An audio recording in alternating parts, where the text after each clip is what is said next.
आणि एका अर्थाने आमच्यासाठीचा म्हणून असणारा एक महत्वाचा सण आहे आणि म्हणून या उत्सवी वातावरणात आम्ही इथे आहोत। पण निश्चितपणे एक उणीव जाणवते, पण पुन्हा सावित्रीमाई आमच्या समोर दीपस्तंभासारख्या उभ्या राहतात।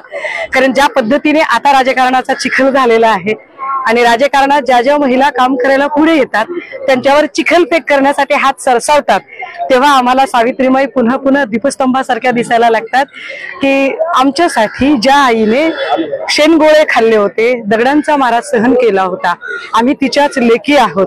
त्यामुळे चिखलफेक, शेणगोळे, दगड, काय जे काही ट्रोलिंगचा नवा प्रकार म्हणून जे काही होते त्याला न जुमानता या महाराष्ट्राच्या बेटरमेंटसाठी आम्ही काम करत राहू आणि त्यासाठीचा आदर्श म्हणून आज इथे अभिवादन करायला आलो। आज रुपालीताई पाटील यांच्यावर तुम्ही निर्णय घेतला, इतर पक्ष पण तुम्ही आता एकत्र येतात, काय वाटतं? नाही, इथे रुपालीताई काही मी पक्षाच्या म्हणून अजिबात त्यांना बघत नाहीये।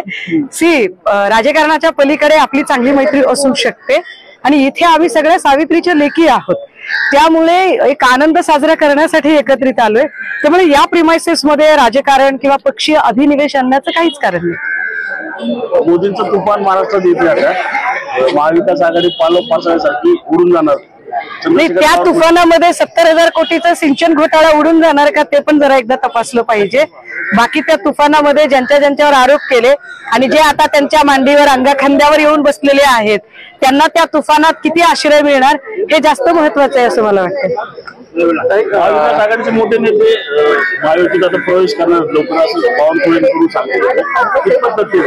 बावनकुळेंचं काय बाबा, त्यांचं काहीही म्हणजे सगळंच जगावेगळं असतं। बाय द वे, तो पत्ते खेळणाऱ्याचा फोटो कुणाचा ते कळलं का? म्हणजे मला नाही माहिती झालं काय अजून। काही राष्ट्रवादी काँग्रेस आणि भाजप यांच्यामध्ये कोण छोटं कोण मोठं असा वाद सुरू आहे। आता काही वेळापूर्वी मुंबईत त्यांची संयुक्त पत्रकार परिषद झाली महायुतीची, तर मध्यभागी सुनील तटकरे बसत असताना बावनकुळेंनी त्यांना उठवलं आणि शेजारच्या खुर्चीवर बसलं आणि स्वतः ते मध्यभागी बसले, म्हणजे तेच लिडिंग किंवा ड्रायव्हिंग पोझिशनला असं त्यांनी सूचित केलेलं नाही। मला असं वाटतं की अजितदादा गटाच्या बद्दल काहीही प्रश्न असतील तर त्यांचे प्रवक्ते त्यावरती अधिक जास्त अधिकृतपणे प्रतिक्रिया देऊ शकतात। मी उगाच बेगानी शादी में अब्दुल्ला होण्याचं काही कारण नाही।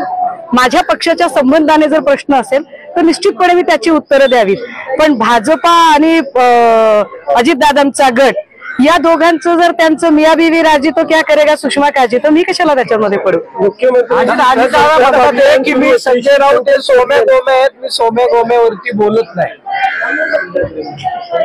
हे बघा, इतरांना हीन लेखणे ही भाजपाची संस्कृती आहे। अजितदादांबद्दल आम्हाला प्रचंड आदर आहे आणि दादा असे नाहीत, परंतु कधी कधी असं होऊ शकतं की भाजपाच्या संगतीला गेल्यावर थोडेसे एखाद दुसरा भाजपचा गुण येऊ शकतो, पण मी त्यावरती काही भाष्य करू नये, मी लहान माणूस आहे। भाजपकडून सांगायला मात्र राऊत म्हणतात की ईव्हीएम इथं मुमकिन आहे। आम्ही असं सांगत आहोत की जर भाजपाला स्वतःच्या कर्तृत्वावर आणि भारतात त्यांनी आतापर्यंत जे काही केलं त्यावर जर विश्वास असेल तर भाजपा ईव्हीएमच्या आधारे निवडणुका का लढत आहे? ज्या देशांनी ईव्हीएम मशीन तयार केलं त्या देशांनी सुद्धा ईव्हीएम नाकारलं। नोटबंदीच्या काळामध्ये तुम्ही एका माणसाच्या करोडो नोट मोजल्या तुम्ही। अगर आप हमारे नोट गिन सकते हो तो आपको हमारे वोट भी गिनने ही पड़ेंगे। या न्यायाने आम्ही फक्त म्हणतोय की तुम्ही एक तरी इलेक्शन किमान ईव्हीएमच्या कुबड्या सोडून तुम्ही बॅलेट बॉक्सवर घेऊन दाखवावं।